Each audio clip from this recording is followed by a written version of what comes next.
Boa noite a todos, sejam bem-vindos a mais uma live mensal do Becri. O objetivo hoje aqui é apresentar o relatório de gestão, né, de abril e atualizá-los, né, sobre o que tem acontecimento no mês e ficar à disposição, né, para esclarecer qualquer dúvida.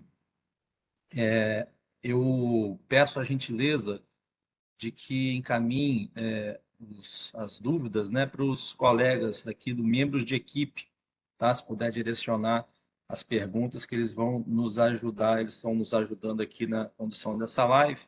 E para mandar a pergunta é bem fácil, é só clicar no canto inferior direito, tem ali uma interrogação, você clica ali e aí você consegue direcionar também para quem você quer mandar pergunta. A gente pede para que mande para os membros de equipe, tá?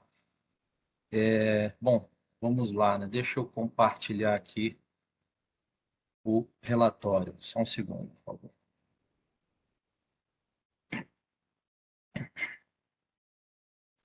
Estou compartilhando, pessoal? Acho que sim, né? Sim. Bom, então, a gente pede um pouco de paciência para aqueles que já acompanham a gente com rotina, mas sempre, né, tem novos cotistas que estão acessando, às vezes as pessoas estão vendo a live pela primeira vez, então a gente passa pelos pontos que a gente entende que são os principais, tá? Antes de chegar no comentário do mês. Então, de largada aqui, a gente já chama atenção, né, para o mailing do Becri, que é gestão dtvm@banestes.com.br. Dúvidas, sugestões, fiquem à vontade para encaminhar para esse e-mail, né? E que a gente vai responder, né, tudo relativo ao fundo de investimento, né? Seguindo o relatório, a gente tem aqui, né, essa live, que é mais uma oportunidade que a gente fica à disposição dos cotistas para que esclareça diretamente com a gestão todas as dúvidas, né? Então, eu faço o convite para que sempre, né, nos ajude a divulgar e que sempre participem, né? Quanto mais pessoas participarem, melhor, né? Sei que vai ficar gravado, vai ficar disponível, mas é interessante essa interação e que as pessoas consigam esclarecer todas as dúvidas diretamente com a gestão, né? Então, a gente passa aqui para o fundo, né? Alguns dados iniciais de cadastro do fundo, características, administrador, gestor, né, taxa de administração, benchmark, cotas emitidas, né, e depois dessa parte a gente chega aqui numa mini DRE, que é bem interessante aqui analisar esses dados, né, verificar os resultados que o fundo está tendo, os custos que ele está incorrendo, né? Então a gente tem aqui um acumulado desde o início, no semestre, né? Como é que está acumulado e com alguns meses, né? Então, se quiser ter alguma informação de meses que ficaram para trás, é só abrir o relatório, né, do mês correspondente, que vai ter essas informações também lá, né? Então, a gente destaca aqui, né, que no mês de abril nós tivemos 22 dias úteis, né? Então, resultado melhor do que o mês anterior, que foi 22 dias úteis. Um resultado líquido aqui de 5 milhões, tá? 47 mil reais. Bom, sobre a distribuição de dividendos, no mês de abril nós distribuímos um valor de 0,80 por cota, né? Deu um yield de mercado aí de 1,14 líquido de imposto de renda. O GPM no período foi de 0,31, né? E apresentou uma variação de menos 3,4% em 12 meses. Outro dado interessante de se avaliar, acompanhar aqui, essa tabela, né, que ela tem aqui o patrimônio líquido do fundo, o valor da cota patrimonial, quanto foi distribuído de rendimentos, né, o valor da cota de mercado, a rentabilidade efetiva mensal, né? E nesse quadro aqui que a gente destaca, né, que chamou atenção nesses últimos 2 meses, foi a redução do patrimônio líquido do fundo, que isso foi em função da marcação a mercado dos ativos, né, que estão mais estressados na carteira do fundo, né, onde o administrador entendeu que seria interessante, né, remarcar esse ativo uma nova perspectiva de risco, né, dado que a gente tem assim existia uma expectativa de que alguns ativos, depois a gente vai abordar mais à frente, tá, voltasse ao curso normal, pelo menos a distribuição de fluxo de pagamentos em janeiro. Isso não aconteceu, então houve ajuste na marcação desses ativos, né, e o patrimônio líquido ele reduziu, né? Então é por isso que o patrimônio do fundo caiu, e isso consequentemente afetou aqui a rentabilidade efetiva, mas tem um outro lado, né, da moeda, que hoje a gente tem assim uma marcação muito clara de quanto está sendo, né, o patrimônio líquido do fundo, né? E isso acho que traz uma informação muito importante para o mercado, para os cotistas como um todo, e esses ativos que estão mais estressados, eles já estão precificados, né, com esse desconto em função desse estresse.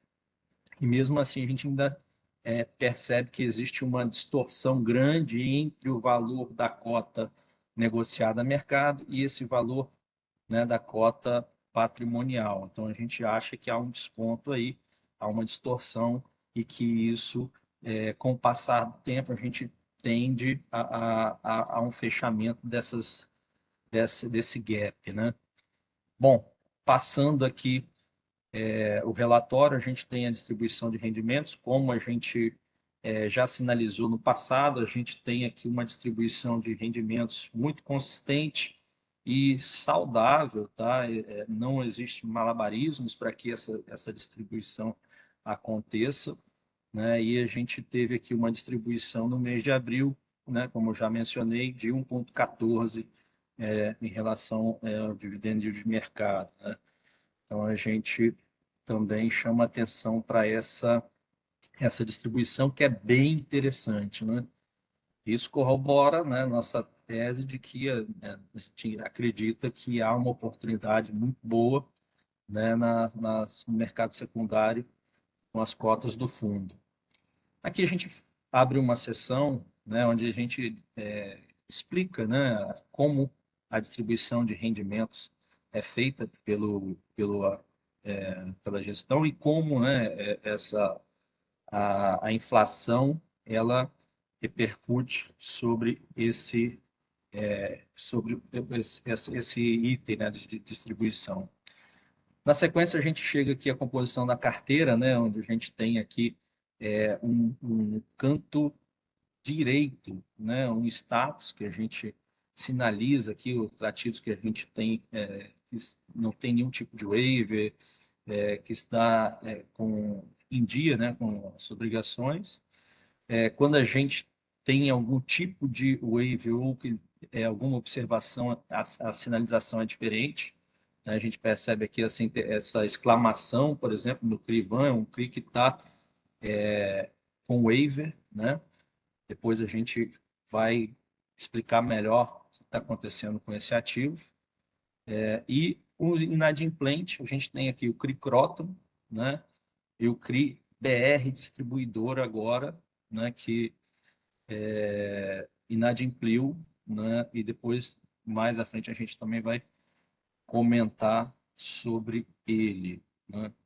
Então, aqui dá uma ideia da carteira, como ela é bem diversificada, né? Com percentuais relativamente baixos, né? E falando em diversificação, a gente chama atenção também para a diversificação aqui, a composição da carteira, né? CRI e fundo de investimento imobiliário. A gente está focando apenas em CRI, tá? Nossa ideia é realmente zerar a exposição em fundo imobiliário, mas a gente está aguardando um momento mais oportuno para fazer essa migração, né? Bom, aqui a gente também tem os setores, né? O IPCA aqui como um peso relevante na carteira, como um indexador, 79% na carteira.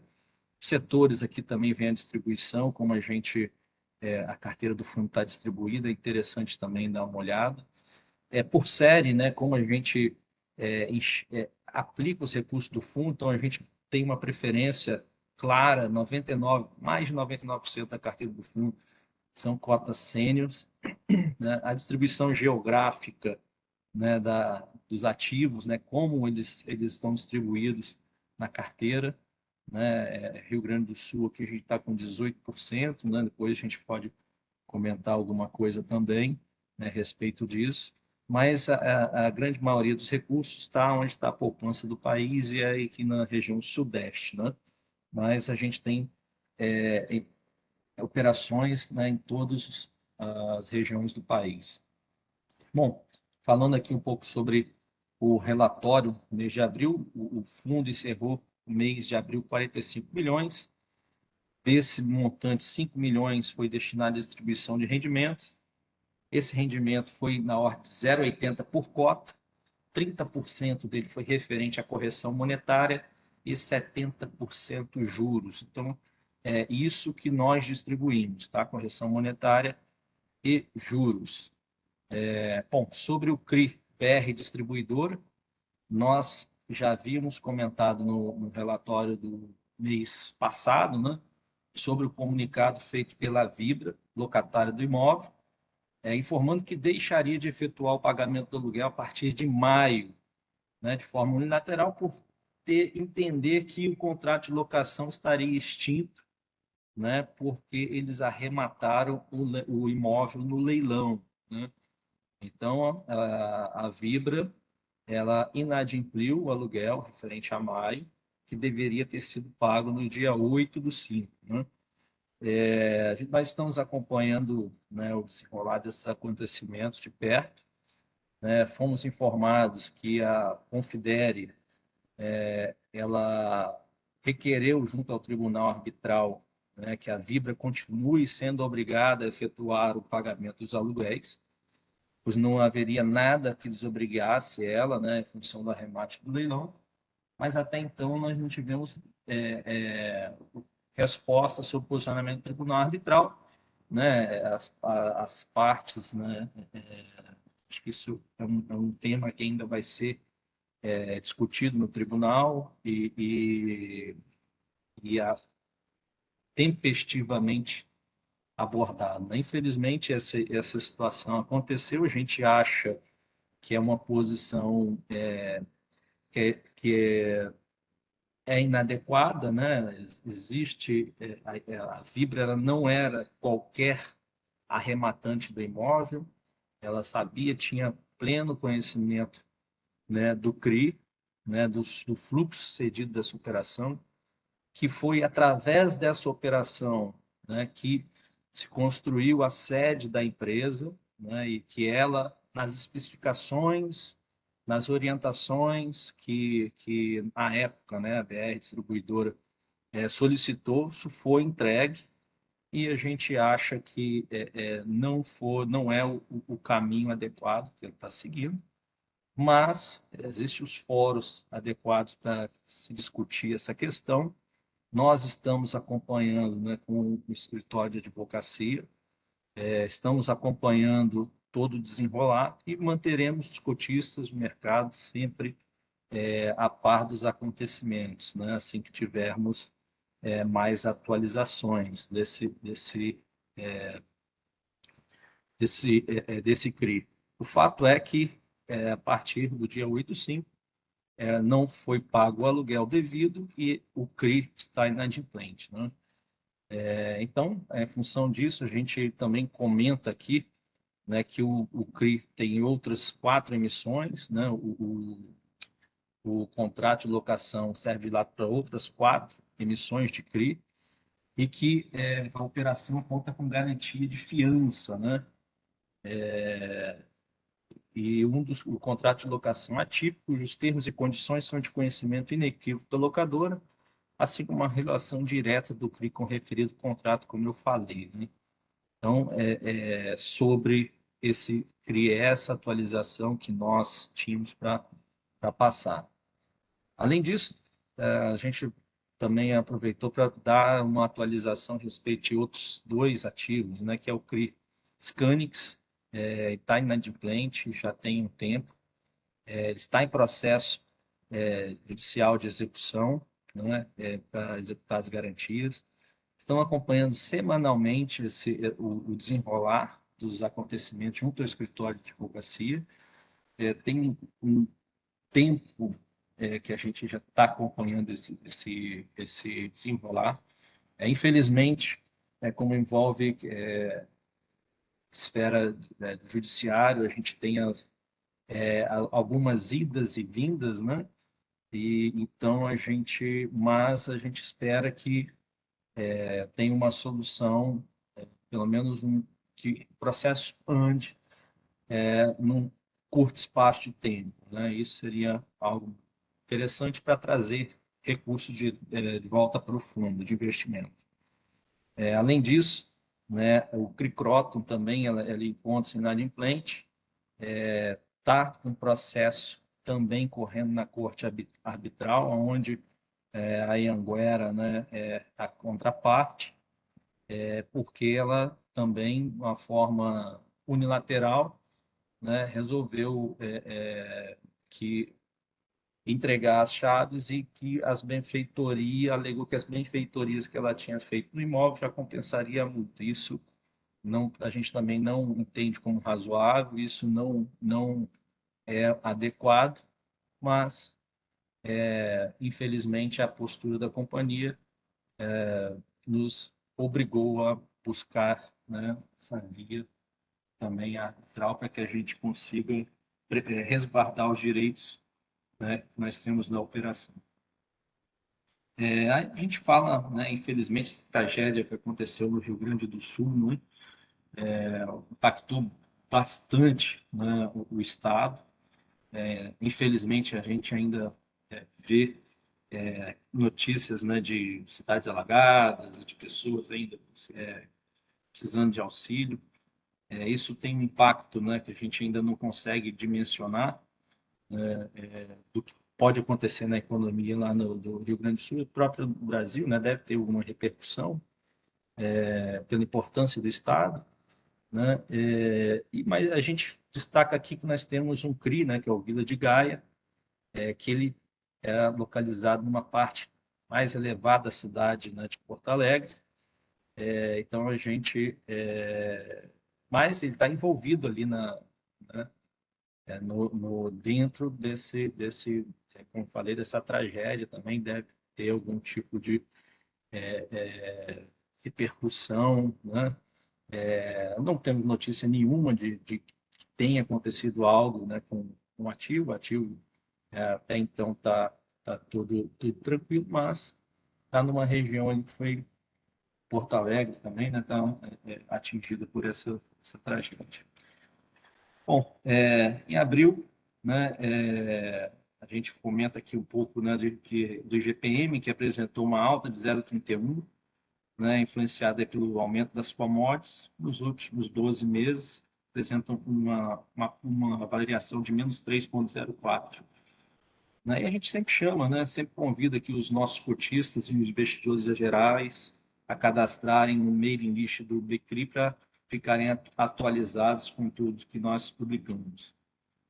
Para encerrar, a gente sempre, de um tempo para cá, a gente traz essa tabela, né, que mostra quais são os CRIs que têm waiver, alguma inadimplência ou estão em processo de renegociação. Né?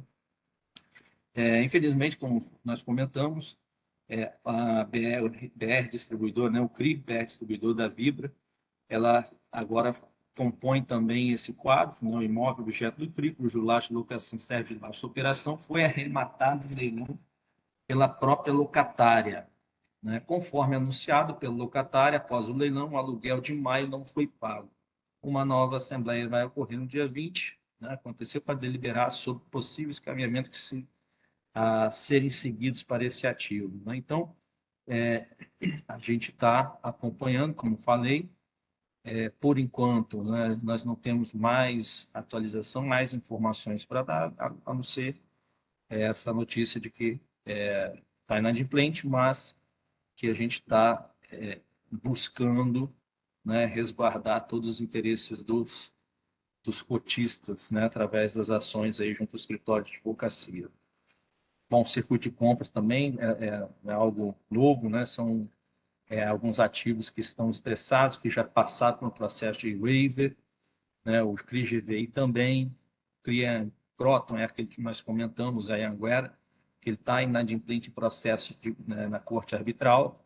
O Scanix, né? Nós trouxemos também uma atualização aí no comentário do mês, né? A gente espera que tenha alguma novidade, né, sobre esse CRI, né? E o CRI da Abraham, que também está com ele.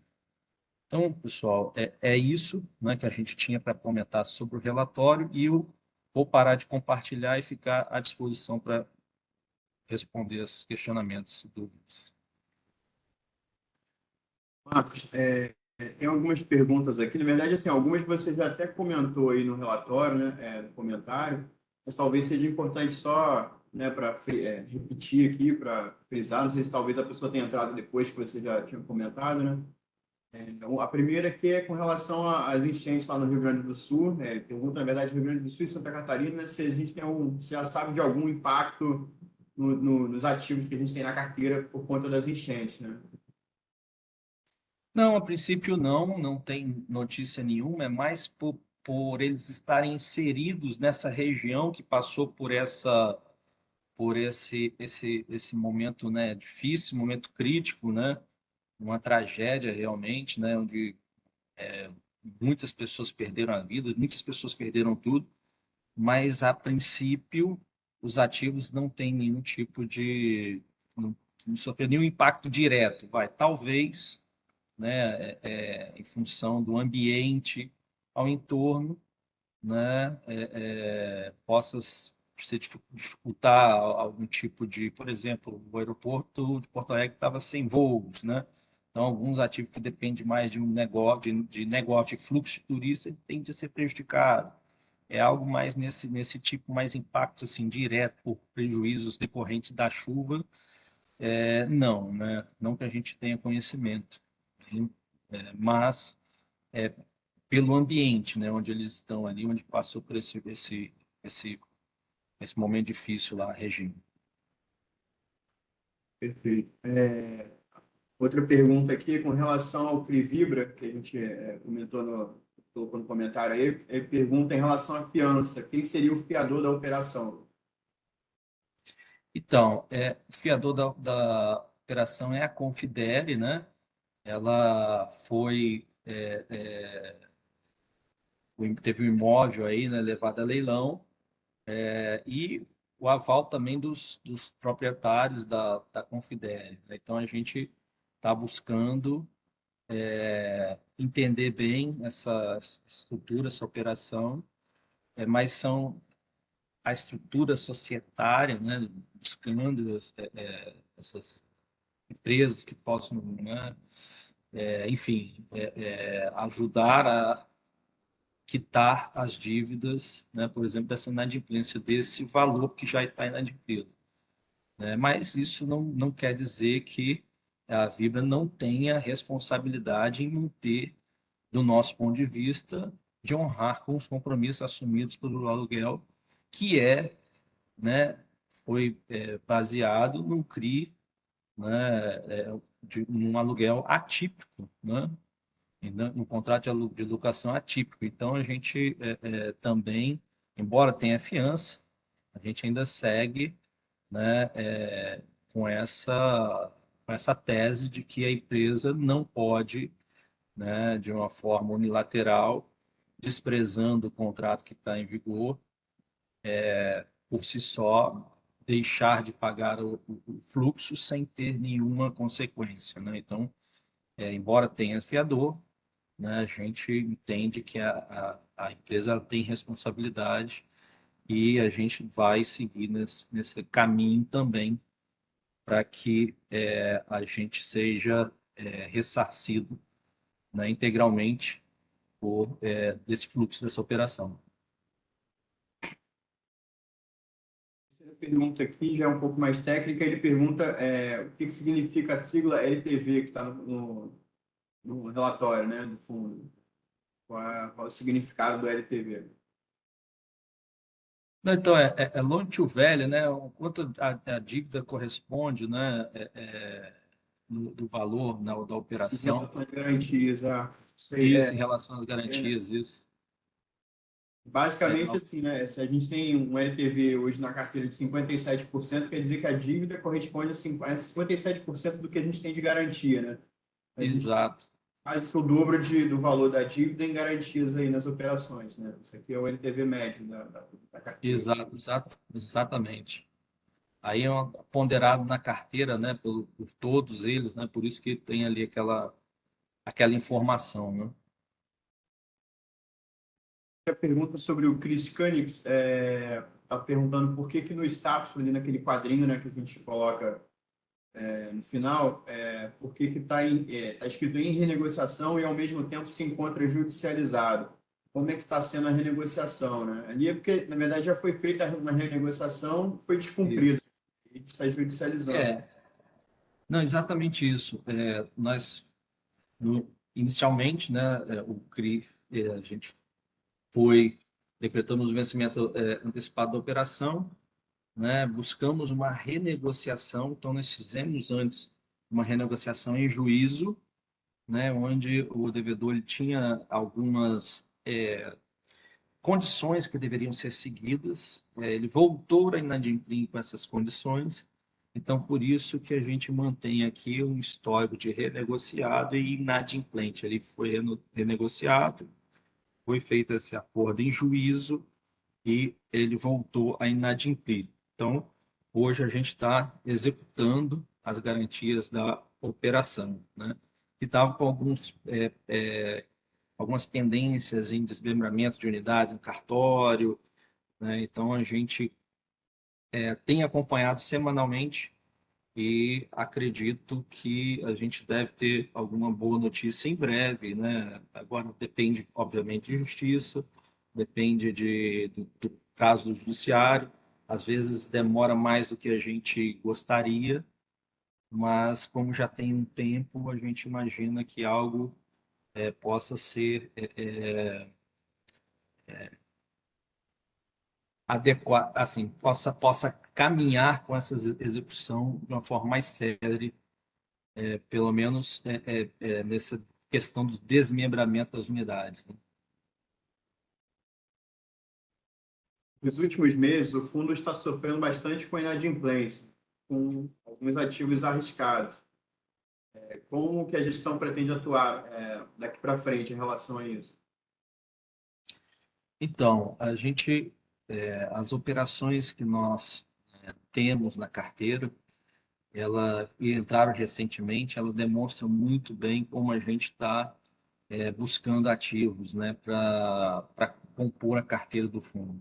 São operações mais conservadoras, que têm um excelente nível de garantias, né, e que a gente tem assim, uma ótima relação de risco-retorno. Então, dessa forma que nós estamos buscando ativos para compor a carteira do Becri. Ou você tem, por exemplo, tem ativos que têm garantia em outro fundo de investimento imobiliário. Além disso, tem um fluxo é, bem maior do que a operação, do que a dívida que eles têm conosco, né?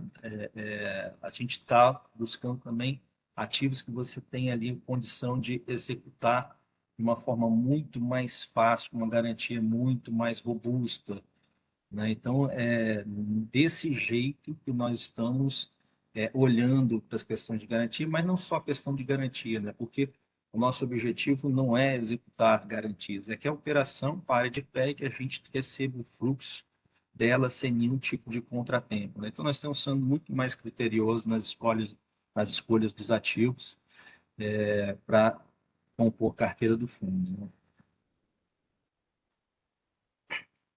Marcos, aqui acho que não tem mais perguntas, não. Se você quiser fazer um comentário final, alguma coisa, já encerraram as perguntas. Não, então, agradecer mais uma vez a confiança, né, de todos, agradecer mais uma vez a participação.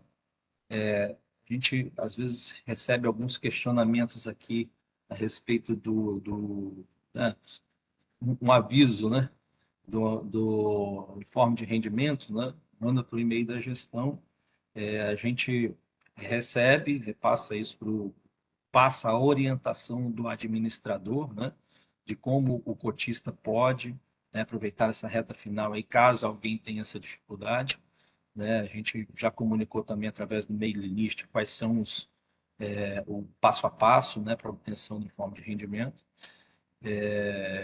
E contem conosco, né, para auxiliá-los no que for preciso, né, com esse objetivo, e esclarecer dúvidas, mandar sugestões. A gente está aqui à disposição para esclarecer qualquer informação relevante sobre o fundo de investimento. Mais uma vez, obrigado, uma ótima noite a todos.